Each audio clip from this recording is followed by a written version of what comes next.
राधे राधे महाराज जी। महाराज जी, मैं चाहती हूँ कि मेरा मन सदा नाम जप में टिका रहे और मैं ब्रह्मचर्य के मार्ग पर पूरी तरह श्रद्धा से चल सकूं। विवाह की इच्छा नहीं है, लेकिन नौकरी में आने के बाद मन बहुत भटक गया है। वहां का वातावरण बहुत हाँ, नकारात्मक है। व्यवहार का अधिकारी सही वातावरण। व्यवहार नहीं करते, ना ही ग्रस्त में एक झुकाव है, अभी ना ही वैराग्य हो रहा है। महाराज जी, ऐसी स्थिति में असमंजस में हूँ। नहीं, अगर मन खुली बात है, भोगों में जा रहा है, तो हमें ब्याह कर लेना चाहिए किसी अच्छे पुरुष का, देख सुन करके, जो नशा न करता हो और ज्यादा गर्लफ्रेंड वाला ना हो। ज्यादा शब्द का इसलिए प्रयोग किया कि जैसे हमारी कोई गर्लफ्रेंड है, हमारा ब्याह तय हो रहा है, पर हमारी उससे आसक्ति नहीं है। अब जब हमारी पत्नी आई तो हमने सब गंदी बातें छोड़ दी और अपनी पत्नी से प्यार किया, तो बात चल गई।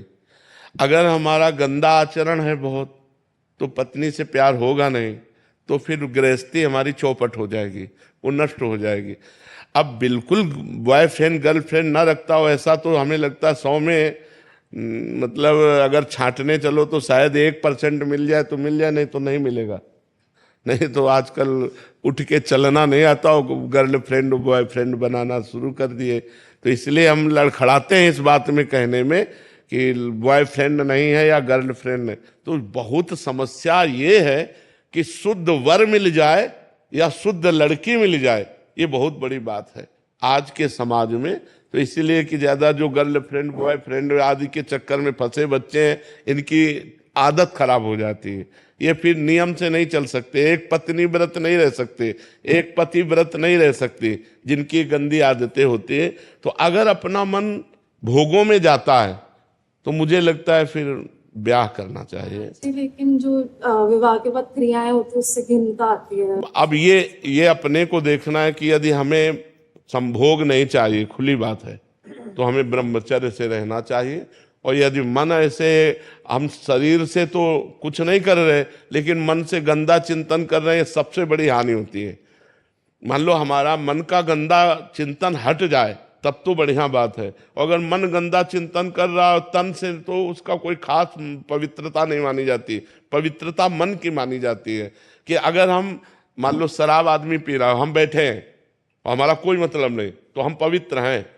अब हम शराब नहीं पी रहे लेकिन ललचा रहे हैं देख के, तो हम उस पीने वाले से ज्यादा पवित्र हैं। ये शास्त्रीय नियम है कि अगर हम क्रिया कर रहे हैं लेकिन हमको घृणा कभी न कभी हो जाएगी उससे, लेकिन हम आसक्ति व चिंतन कर रहे हैं और क्रिया नहीं कर रहे, तो कभी वैराग्य नहीं होगा, क्योंकि वो वासना अंदर बैठी हुई है। तो हम ये देखते हैं, अपने हृदय को जांचें कि यदि मेरा हृदय ऐसा कि मुझे पुरुष का सहयोग नहीं चाहिए, तो फिर ब्रह्मचर्य से रहना चाहिए। किसी भी भुलावे में भटकावे में नहीं आना चाहिए। और अगर ऐसा लगता है कि हम कहीं फिसल सकते हैं तो फिसलना नहीं चाहिए। किसी सच्चे, ऐसा नहीं कि नहीं है, एक से एक सुंदर परिवार, वैष्णव परिवार, सात्विक परिवार है, किसी का वर्ण करके अपना जीवन निर्वाह करना चाहिए। राधे राधे महाराज जी। महाराज जी, आप कह रहे हैं कि पूर्व में बहुत सारे अपराध बने महाराज जी, भ्रूण हत्या, व्यभिचार, जो अक्षम्य अपराध ऐसे हुए, दिन रात महाराज जी बहुत जला रहे हैं। महाराज जी, मैं इसका प्रायश्चित करना चाहती हूँ। आप जैसा बोलेंगे मैं अक्षरशः वैसा पालन करने का प्रयास। हाँ, आगे से पाप न हो और एक भागवत सप्ताह करवा लो, श्रीमद् भागवत सप्ताह। भागवत सप्ताह गरज रही है समस्त पापों का नाश करने के लिए।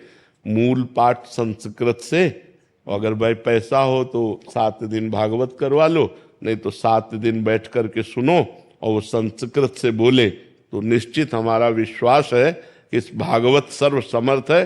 धुंधकारी महापापी था और 7 दिन केवल भागवत सुनने मात्र से विमान आया और वो भगवान के धाम को गया। तो अगर हमसे गलती हो जाए तो उसके लिए प्रायश्चित भी है। तो 7 दिन भागवत सुन लीजिए आप।